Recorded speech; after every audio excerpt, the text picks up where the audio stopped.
আসসালামু আলাইকুম বন্ধুরা, কেমন আছেন আপনারা? আশা করি সবাই ভালো আছেন। আলহামদুলিল্লাহ, আমিও ভালো আছি। আবারও একটি নতুন ভিডিও নিয়ে আপনাদের সঙ্গে চলে এসেছি। মিজানুর রহমান আজহারী ওয়াজ। আপনারা যারা মিজানুর রহমান আজহারী ওয়াজ শুনতে ভালোবাসেন তারা পুরো ভিডিওটা দেখে থাকবেন। আশা করি ভালো লাগবে। ভিডিওটি যদি ভালো লাগে একটি লাইক, কমেন্ট ও শেয়ার করবেন বন্ধুরা। চ্যানেলটি সাবস্ক্রাইব করে পাশে থাকবেন বন্ধুরা। ভালো থাকবেন। ছোট্ট ছেলে মেয়েদেরকে ননির পুতুল করে গড়ে তুলবেন না, খবরদার। ওদেরকে কষ্ট সহিষ্ণু করে গড়ে তুলবেন। আপনি থাকতেই কষ্ট করা শিখান, তার জীবনটা স্মুথ হবে, তার ক্যারিয়ারটা ব্রাইট হবে, তার ভবিষ্যৎটা সুন্দর হবে। ছেলেমেয়েরা কিছু চাইলেই সাথে সাথে দিবেন না। অনেক বাবা মা আছে এত আদর করে, এত বেশি আহ্লাদ করে, যা চায় তাই দেয়, পরে হিতে বিপরীত হয়, ঠিক কিনা? ছেলে মেয়েকে অভাব শেখান, ছেলে মেয়েকে কষ্ট শেখান, ওদেরকে সংগ্রাম শেখান, প্রতিকূল পরিবেশে কি করে টিকে থাকতে হয় এটার সবক শেখান। সেদিন লোকমান তাই করলেন, ছেলের সবর শিখাইলেন যে বাবা ধৈর্য ধারণ করো, আতঙ্কিত হবা না। জীবন এটা সহজ নয়, জীবন চলার পথ সহজ নয়, এটাকে সহজ করে নিতে হয়। কখনো সবর করে, কখনো ক্ষমা করে, কখনো অন্যকে ইগনোর করে, কখনো দোয়া করে, কখনো আল্লাহর উপর তাওয়াক্কুল করে, ঠিক কিনা? ছেলে মেয়েকে আদর করে বোঝাবেন, বাবা এখন তুমি বাবার হোটেলে খাও, মায়ের হোটেলে ঘুমাও। সারা জীবন এমন চলবে না, দুনিয়াটা বড্ড কঠিন, এখানে কেউ কাউরে জায়গা করে দেয় না, নিজের জায়গা নিজেরই করে নিতে হয়, ঠিক কিনা? ছোটবেলা থেকেই তাকে দৃঢ় মনোবলের করে তুলতে হবে যে বাবা দুনিয়াটা এত সহজ নয়, এটা সহজ করে নিতে হয়। This is the life hacks. এই লাইফ হ্যাক গুলো আপনি শিখাবেন, লাইফ লেসন গুলো শিখাবেন। ধৈর্য ধরো, সৎ কাজের আদেশ দাও, মন্দ কাজের নিষেধ করো। এগুলো করতে গেলে একটু বাধা বিপত্তি আসবে, কিন্তু শেষ হাসিটা তুমিই হাসবে, ঠিক কিনা? বিজয় তোমারই হবে। কি বলেন? সময়ই কথা বলে, সময়ই কথা বলে। বিপদে ধৈর্য ধরো। বিশ্বনবী আল্লাহ বললেন, ওয়াসবির আলা মা ইয়াকুলুনা ওয়াহজুরহুম হাজরান জামিলা। নবী হে, বিপদে ধৈর্য হারা হবেন না। ভালো সময় সামনে আসছে, মক্কায় আপনারে কষ্ট দেয়, গণক বলে, জাদুকর বলে, পাগল বলে, মদিনাতে বিজয় আপনারই হবে, ঠিক কিনা? ছেলে মেয়ে যেন আশাবাদী হয়ে গড়ে ওঠে, হোপফুল, আতঙ্কিত যেন না হয়। কষ্ট শিখান, ধৈর্য শিখান। আচ্ছা, গেল। এরপর তিনি বললেন, ওয়ালা তুসাইর খাদ্দাকা লিন্নাস। ও আমার কলিজার টুকরা সন্তান, ওয়ালা তুসাইর খাদ্দাকা লিন্নাস, অহংকার করে মানুষ থেকে মুখ ফিরিয়ে নিও না। ছেলেরে এবার সোশ্যাল বানানোর চেষ্টা করতেছেন, হ্যাঁ? ওয়ালা তুসাইর খাদ্দাকা লিন্নাস। দেখেন, একটার পর একটা। প্রথমে স্রষ্টারে চিনাইলেন, তাই না? এরপরে স্রষ্টার ক্ষমতা সম্পর্কে শিখাইলেন, এরপরে আধ্যাত্মিকতা শিখাইলেন, এরপরে ইবাদত কি সেটা জানালেন, এরপরে তিনি সোশ্যাল এঙ্গেজমেন্ট কিভাবে করবেন, সোশ্যাল রিফর্ম কিভাবে করবেন শিখালেন। এবার মানুষের সাথে কিভাবে মিশতে হয় সেটা শিখাচ্ছেন। মানে পিপল ওরিয়েন্টেড হও। ওয়ালা তুসাইর খাদ্দাকা লিন্নাস, অহংকার করে মানুষের থেকে মুখ ফিরিয়ে নিও না, মুখ ছিটকাবে না। মানুষকে সম্মান করো, মানুষের সাথে মেশো, বি পিপল ওরিয়েন্টেড। আমাদের অনেক ছেলে মেয়েরা মানুষের সাথে মিশতে পারে না। দোষ কার? বাবা মায়ের। শেখায় না। একটা সময় আমাদের মনে আছে, ছোটবেলায় মেহমান আসলে আমরা এত খুশি হইতাম। কি বলেন? মেহমানের কাছে যাইতাম, সূরা শোনাইতাম, কবিতা শোনাতাম, এটা খেলতাম, ওইটা করতাম, যাওয়ার সময় আমাদেরকে টাকা দিয়ে যেত, হায় রে খুশি। এখন দেখবেন টেনে হিসেবে মেহমানের সামনে আনা যায় না। এরকম আছে না নাই? অনেক ফ্যামিলিতে এরকম আছে যে তারা সারাদিন ডিভাইস নিয়ে, এই ডিভাইস আসক্তি এত মারাত্মক পর্যায়ে পৌঁছেছে যে তারা মানুষের সাথে মিশতে পারে না। এই পাবলিক ওরিয়েন্টেশনটা অনেকের নাই, পিপল ওরিয়েন্টেশন নাই। অনেক ছোট বাচ্চা, মেহমান আসছে, তুমি একটু আসো, সালাম দাও, বসো, আসতে চায় না, বসতে চায় না। কারণ ওরা শিখানো হয় না। সারাদিন দিয়ে রাখছে কি হাতে? মোবাইল। এই জন্য ছোটবেলা থেকে আমরা যেন সামাজিক বানাই, বাচ্চাকে যেন শেখাই, বাবা মুরব্বীকে দেখলে সালাম দিতে হবে। কি করতে হবে? ওরা শিখাবেন। অনেক সময় ছোট বাচ্চারা না বুঝে দারোয়ানের সাথে খারাপ আচরণ করে, ঘরের কাজের বুয়ার সাথে খারাপ আচরণ করে, ড্রাইভারকে বকা দেয়, আছে না নাই? ভদ্রতা, ডিসেন্ট ম্যানার আপনি শিখান নাই, তো শিখবে কোত্থেকে? এই জন্য শুরুতেই বললাম যে গরুর পেট থেকে বেরোলে গরু হয়, কিন্তু মানুষের পেট থেকে বেরোলেই ওটা মানুষ হয় না। ওটারে মানুষ বানাতে হয় দিনের পর দিন, মাসের পর মাস, টিউনিং করে, পলিশিং করে, গাইড করে করে মানুষের মতো মানুষ বানাতে হয়।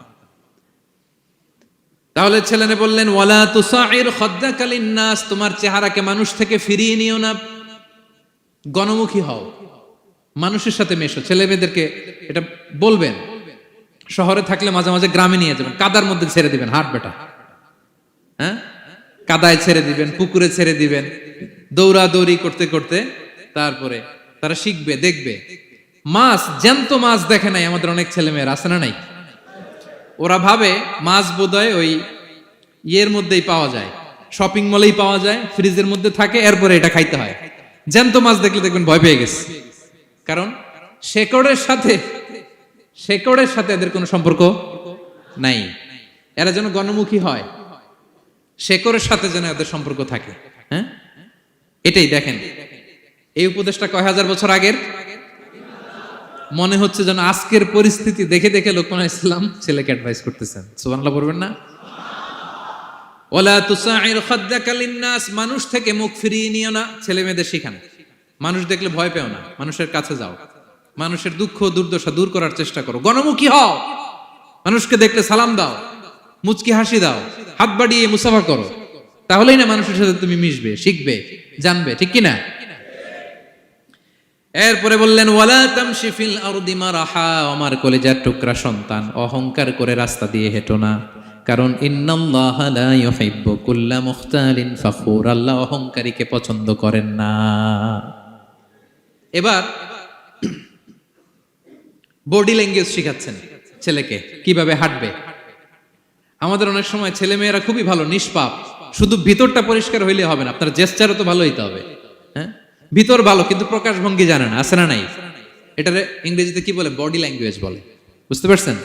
এবার ছেলেকে বডি ল্যাঙ্গুয়েজ শিখাচ্ছে বাবা, হাঁটার সময় এইভাবে হাঁটতে হবে। ওয়ালা তামশি ফিল আরদি মারাহা, অহংকার করে রাস্তা দিয়ে হেঁটো না। এখানে তামশি বলতে শুধু হাঁটাই না, অহংকার করে ড্রাইভ করো না, অহংকার করে হুন্ডা চালিও না। এরকম আছে না নাই? আমাদের ইয়াং ছেলে মেয়েরা হুন্ডা একটা পাইলে এমন আওয়াজ করে তারা চলবে, অসুস্থদের ক্ষতি হয়, ছোট বাচ্চারা ভয় পেয়ে যায়, মাঝরাতে মানুষ লাফ দিয়ে ওঠে ঘুম থেকে। এরকম আছে না নাই? আমাদের সন্তানরা যেন এরকম না হয়। রাস্তা দিয়ে চলতে বিনয়ের সাথে হাঁটতে হবে, ভদ্রভাবে হাঁটতে হবে, কারণ রহমানের বান্দারা অহংকারী হয় না, তারা বিনয়ী হয়, ঠিক কি না? وعباد الرحمن الذين يمشون على الأرض هونا وإذا خاطبهم الجاهلون قالوا سلاما, রহমানের বান্দারা রাস্তা দিয়ে যখন হাঁটে দাম্ভিকতার সাথে হাঁটে না, অহংকারের সাথে হাঁটে না, বিনয়ের সাথে রাস্তা দিয়ে তারা চলাফেরা করে, ঠিক কি না? তো ছেলেকে হাতে ধরে ধরে বডি ল্যাঙ্গুয়েজ শিখাচ্ছে, বাবা অহংকার করে হেঁটো না, মানুষের অহংকার সাজে না, অহংকার সাজে একজনের, তিনি কে? অহংকার কার চাদর? আল্লাহ বলে এই চাদর ধরে যদি কেউ টান দেয় ওরে আমি জাহান্নামে নিক্ষেপ করি, ফালা উবালি, আই ডোন্ট কেয়ার, ওরে আমি জাহান্নামে ফেলবো। অহংকার করার কি আছে আমাদের? কিছুই নাই, ঠিক কি না? ডায়রিয়া যদি হয়, লুজ মোশন যদি হয়, 5 বার টয়লেটে গেলে এরপরে চেহারার দিকে তাকানো যায়? বিছানায় পড়ে হা হু করতে শুরু করে, তো কিসের অহংকার আপনার? লুজ মোশন 3 দিন যদি হয়, হায় রে, চেহারার দিকে তাকানো যায় না, সুন্দর চেহারা ফ্যাকাশে হয়ে গেছে, তো এই মানুষের অহংকার করা সাজে না। ছেলেকে বিনয়ী হওয়া শেখাতে হবে, বাবা বিনয়ী হও, তোমার বডি ল্যাঙ্গুয়েজটা সুন্দর করো, তোমার কথা বলায়, তোমার চলনে বলনে সবকিছুতে যেন একটা মাধুর্যতা থাকে, একটা কোমলতা থাকে, শেখানোর দরকার আছে না নাই? সব শেষে সাইয়েদনা লোকমান ছেলেকে বললেন ওয়াকসিদ ফি মাশিকা ওয়াগদুদ মিন সাউতিকা ইন্না আনকারাল আসওয়াতি লা সাউতুল হামির। ওয়াকসিদ ফি মাশিক ওয়াগদুদ মিন সাউতিক, তাহলে কিভাবে হাঁটবা? হাঁটার ক্ষেত্রে একটা মিডিয়াম পেস অবলম্বন করো, মিডিয়াম পেস, ভদ্রভাবে, হ্যাঁ, মিডিয়াম মধ্যমপন্থী পন্থায় তুমি হাঁটো। তোমার হাঁটার মধ্যে যেন একটা মুনশিয়ানা ভাব থাকে, তোমার হাঁটা চলাফেরায় যেন একটা ভদ্রতার ছাপ থাকে। এটা তো হাতে ধরে ধরে শিখাইতে হবে, নাহলে শিখবে না তো, বুঝবে না তো সে। ওয়াগদুদ মিন সাউতিক, কণ্ঠটাকে মোলায়েম করো। ইন্না আনকারাল আসওয়াতি লা সাউতুল হামির, কর্কশ গলায় কথা বলো না। আমাদের অনেক ছেলেমেয়েরা অনেক শাউট করে, আছে না নাই? কেউ কি শাউটিং পারসনকে পছন্দ করে? আমরা লাইক করি? Nobody likes a shouting person. আপনি মালয়েশিয়ানদেরকে দেখেন কত কোয়াইট এন্ড কাম, হাজার হাজার মানুষ একটা প্রোগ্রাম করতেছে, একটা সাউন্ড নাই। আমাদের তো অনেক বলতে হয়, অনেক অ্যানাউন্সমেন্ট, অনেক এই সেই, ওদেরকে কিছু বলতে হয় না। ওদের আমি অনেক বড় বড় প্রোগ্রামে জয়েন করেছি, হাজার হাজার মানুষ, একটা ছোট্ট ইনস্ট্রাকশন, লাইন ধরে সবাই সেটা মেনে নেয়। ছেলেকে শিখাই দিলেন চলতে ফিরতে একটা মাঝারি মোলায়েম ভদ্র একটা পেস অবলম্বন করো, আর কণ্ঠটাকে নিচু করো, কর্কশ ভাষী হয়েও না। কেউ পৃথিবীতে কর্কশ ভাষীকে পছন্দ করেন? যারা চিৎকার করে চেঁচামেচি করে, আল্লাহ তাদের কণ্ঠকে গাধার কণ্ঠের সাথে তুলনা করেছেন এখানে। দ্য ব্রেইং অ্যাস, গাধার আওয়াজের চাইতে পৃথিবীতে নিকৃষ্ট কোন আওয়াজ হতে পারে? আল্লাহ বলে, তুমি কি তোমার কণ্ঠকে গাধার আওয়াজের মতো করতে চাও? যদি না চাও, কণ্ঠটাকে মোলায়েম করো, কর্কশ ভাষায় কখনো মানুষকে সম্বোধন করো, কারণ কর্কশ ভাষীকে, এই শাউটিং পার্সনকে কেউ কখনো পছন্দ করে